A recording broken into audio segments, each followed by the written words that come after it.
Tu as 19 ans et tu vis dans un quartier où les rêves viennent mourir avant même d'avoir eu la chance de respirer. Ton père est parti quand tu avais 7 ans. Ta mère enchaîne 3 boulots juste pour que vous ne finissiez pas à la rue. Et ton petit frère te regarde comme si tu étais un super-héros, alors que tu n'arrives même pas à payer tes propres baskets. L'université? Oublie. Les bourses sont réservées aux gosses qui ont le temps d'écrire des dissertations parfaites au lieu de bosser 40 heures par semaine dans un entrepôt qui sent la mort. Tu es coincé dans une boucle infernale où chaque dollar gagné disparaît avant même d'avoir touché ton portefeuille. Un soir, alors que tu rentres du taf complètement vidé, un type s'approche de toi dans la rue. Costume impeccable, sourire de vendeur de voitures d'occasion, et cette aura qui crie « J'ai de l'argent sale ». Il te dit qu'il a remarqué que tu es intelligent, travailleur et surtout désespéré. Il te propose un job simple, livrer des enveloppes d'un point A à un point B. Rien de plus. 500 dollars par semaine, cash. Pas de questions, pas de paperasse, pas d'impôts. Tu sais exactement ce que c'est. Tu n'es pas idiot. Mais quand tu calcules que 500 dollars représentent 3 semaines de ton salaire actuel, ta boussole morale commence à tourner en rond comme une toupie défectueuse. Tu te dis que c'est temporaire, juste assez longtemps pour mettre de l'argent de côté. Le mensonge classique que tout le monde se raconte avant de plonger tête la première dans les ennuis. Les premières semaines sont surréalistes. Tu livres des enveloppes épaisses à des hommes en costume dans des restaurants chics. Personne ne te parle vraiment. Tu es invisible, un fantôme logistique qui traverse la ville avec des sacs pleins de secrets. L'argent coule comme une rivière. Pour la première fois de ta vie, tu peux acheter des courses sans calculer chaque centime. Ta mère arrête de pleurer la nuit. Ton frère a de nouvelles chaussures. Tu commences à te sentir comme un putain de héros du quotidien. Puis un jour, ton contact te convoque dans un bureau discret, au-dessus d'une laverie automatique. L'endroit pue l'eau de javel et le désespoir concentré. Ils t'expliquent que tu as fait tes preuves. Ils veulent t'offrir une promotion. Plus de responsabilités, plus d'argent, mais aussi plus de risques. Le job? Transformer de l'argent sale en argent propre. Ils ne te demandent pas si tu sais comment faire. Ils vont te former. C'est là que tu rencontres El Contador, un vieux comptable qui ressemble à ton prof de maths du lycée, sauf qu'au lieu d'enseigner les équations quadratiques, il t'apprend l'art du blanchiment d'argent. Il commence par les bases, les transactions structurées, le smurfing, les sociétés écrans. Tu découvres qu'il existe tout un univers parallèle où l'argent danse entre les comptes bancaires comme des fantômes traversant les murs. La première leçon, le structuring. Tu prends 100 000 dollars en liquide et tu les divises en 50 dépôts de 2000 dollars. Pourquoi 2000? Parce qu'aux États-Unis, toute transaction de 10 000 dollars ou plus doit être signalée aux autorités. Alors tu restes en dessous du radar. Tu utilises 50 personnes différentes, 50 comptes différents, 50 banques différentes. C'est fastidieux, c'est lent, mais c'est efficace. Les banques ne voient que des dépôts normaux, de gens normaux vivant leur vie normale. Sauf que tu réalises rapidement que cette méthode est dépassée. Les algorithmes bancaires modernes ne cherchent plus juste les grosses transactions. Ils cherchent les patterns. Si 50 personnes déposent exactement 2000 dollars le même jour dans des agences différentes de la même banque, ça sent le roussi. Il faut être plus créatif. El Contador te montre la vraie magie. Les entreprises de façade.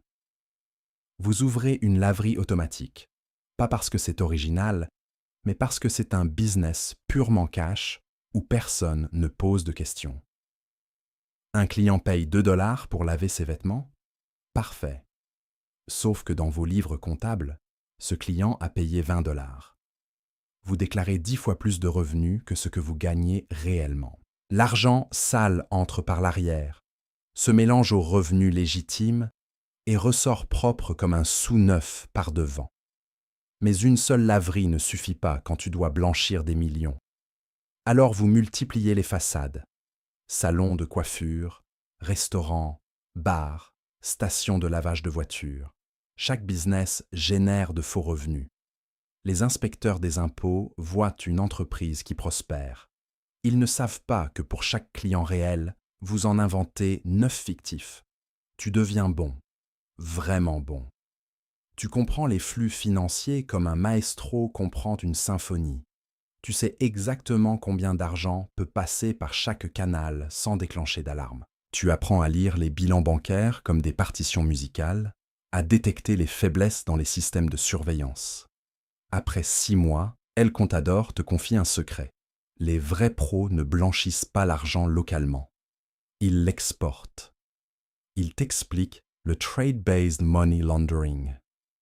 Le concept est brillant dans sa simplicité tordue. Tu achètes des marchandises bon marché au Mexique. Disons des t-shirts à 5 $ pièce.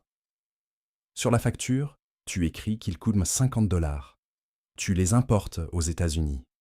Sur le papier, tu as dépensé 1 million de dollars pour acheter 20 000 t-shirts. En réalité, tu n'as dépensé que 100 000. Les 900 000 restants? C'est de l'argent sale que tu viens de déguiser en transaction commerciale légitime. Ça marche dans l'autre sens aussi. Tu exportes des machines qui valent 100 000 $, mais tu les factures 10 000. Ton partenaire à l'étranger les revend au prix réel et garde la différence.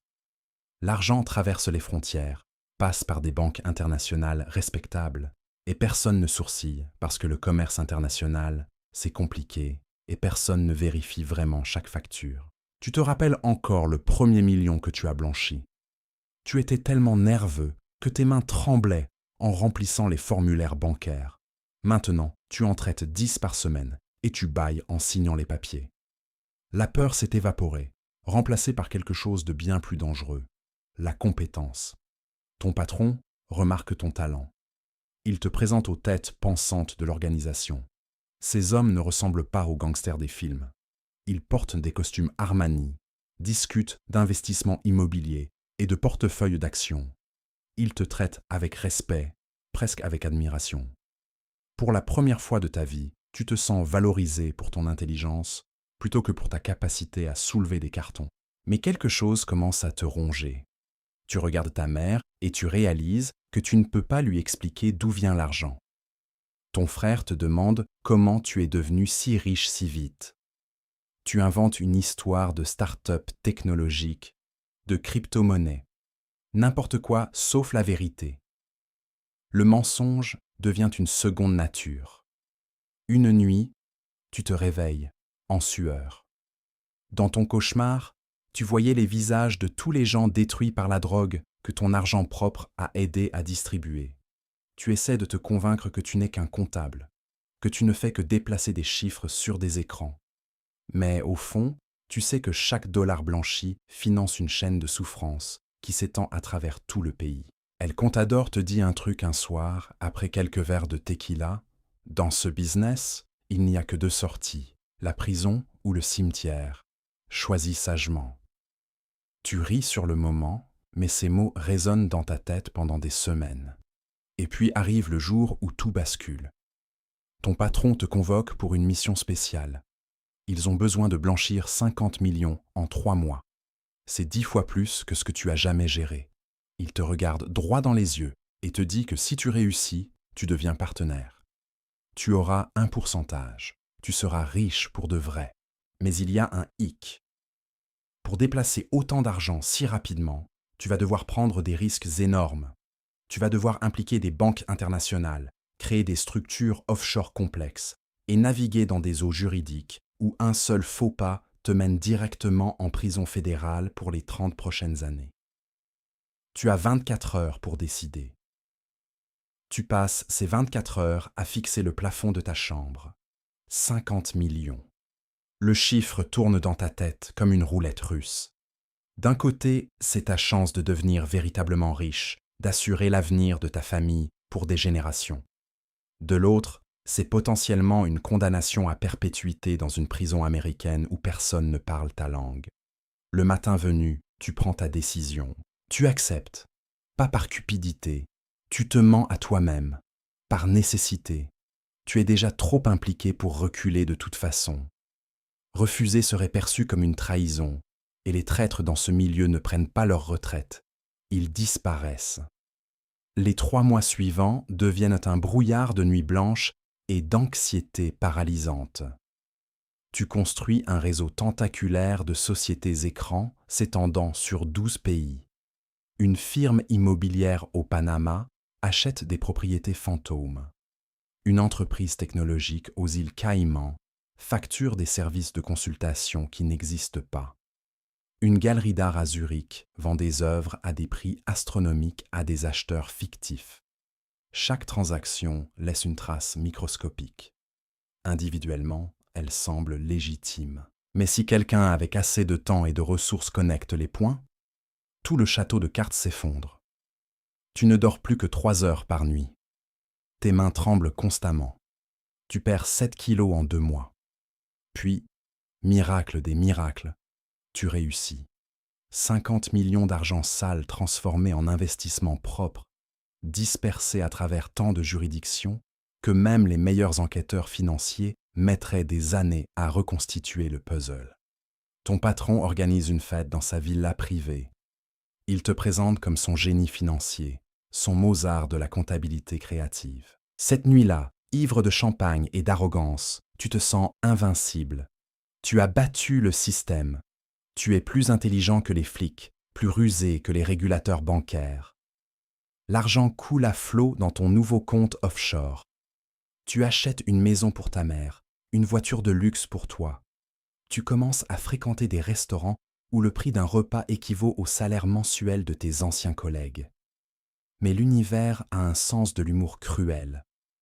6 mois après ton triomphe, tu reçois un appel d'El Contador. Sa voix tremble, quelque chose que tu n'avais jamais entendu auparavant. Les fédéraux ont arrêté l'un des coursiers. Pas un gros poisson, juste un type qui transportait du cash. Normalement, rien d'inquiétant. Sauf que ce type a paniqué et commencé à balancer des noms. Ton nom n'a pas encore été mentionné. Mais c'est une question de temps. Les enquêteurs remontent la chaîne méthodiquement. Ils ont déjà saisi les registres de 3 de tes sociétés écrans. Ils démontent ton empire financier, pièce par pièce. El Contador te donne un conseil glacial. Disparais, maintenant. Prends ce que tu peux porter et évapore-toi avant que les fédéraux ne frappent à ta porte. Il connaît un passeur qui peut te faire traverser vers l'Amérique du Sud avec une nouvelle identité. Tu regardes autour de ta chambre d'hôtel 5 étoiles. 24 heures plus tôt, tu étais au sommet du monde. Maintenant, tu es un fugitif en devenir. Tu penses à ta mère qui t'attend pour dîner demain, à ton frère qui vient d'obtenir son diplôme grâce à l'argent que tu lui as donné. Comment leur expliques-tu que tu dois disparaître sans laisser de traces? Tu ne peux pas. Alors, tu fais la seule chose logique pour un lâche rationnel. Tu leur envoies un message vague sur un voyage d'affaires urgent et tu détruis ton téléphone.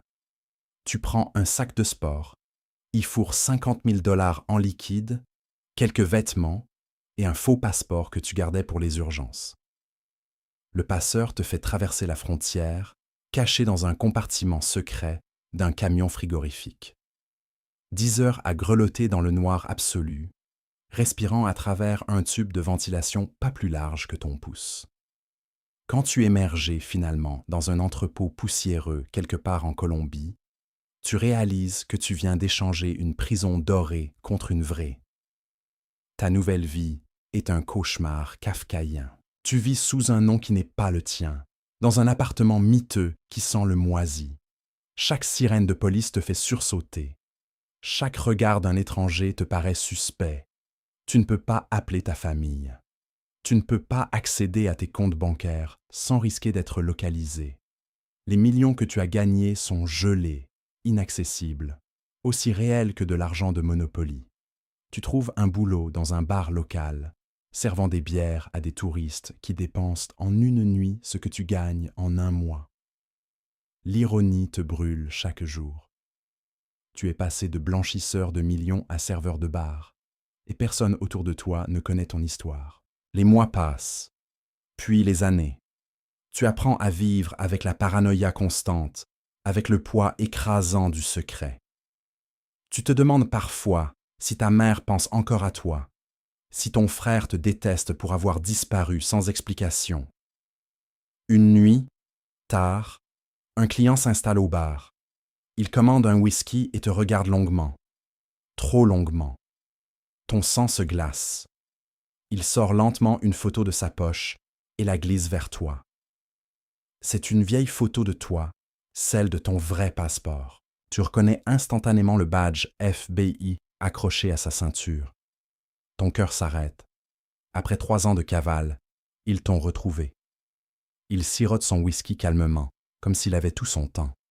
Parce que c'est le cas. Tu n'as nulle part où fuir, cette fois. Il te tend une enveloppe. À l'intérieur, 2 options. Coopérer, témoigner contre l'organisation, entrer dans le programme de protection des témoins. Ou refuser et passer les 40 prochaines années dans une cage fédérale. Peut-être que ta famille te pardonnera un jour. Peut-être pas. Tu penses à ce gamin de 19 ans qui voulait juste sauver sa famille de la pauvreté, qui pensait pouvoir jouer avec le diable sans se brûler, qui croyait sincèrement que l'argent résoudrait tous ses problèmes. Il avait tort. L'argent n'a rien résolu. Il a juste transformé des problèmes simples en cauchemars complexes. El Contador avait raison depuis le début. Dans ce business, il n'y a que 2 sorties. Tu regardes l'agent, puis l'enveloppe, et tu réalises avec une clarté déchirante que tu as déjà fait ton choix il y a des années. Le jour où tu as accepté cette première enveloppe. Certaines portes, une fois franchies, ne se rouvrent jamais dans l'autre sens. Tu signes les papiers.